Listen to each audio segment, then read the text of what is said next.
warning system. Specially built receivers are activated by the signal to warn of severe weather or other hazards.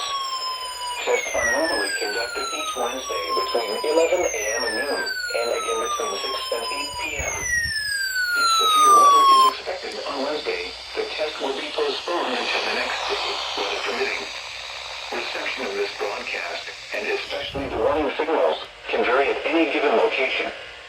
This variability, normally more noticeable at greater distances from the transmitter, can result even though you are using a good quality receiver in perfect working order. Warning alarm tones are activated on transmitters for counties where the signal is reliably received in sufficient strength for consistent and dependable service.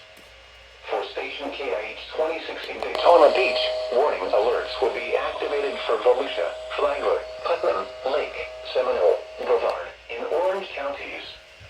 For station KIH 63 in Orlando, warning alerts will be activated for Brevard, Lake, Orange, Osceola, Polk, Seminole, and Volusia counties.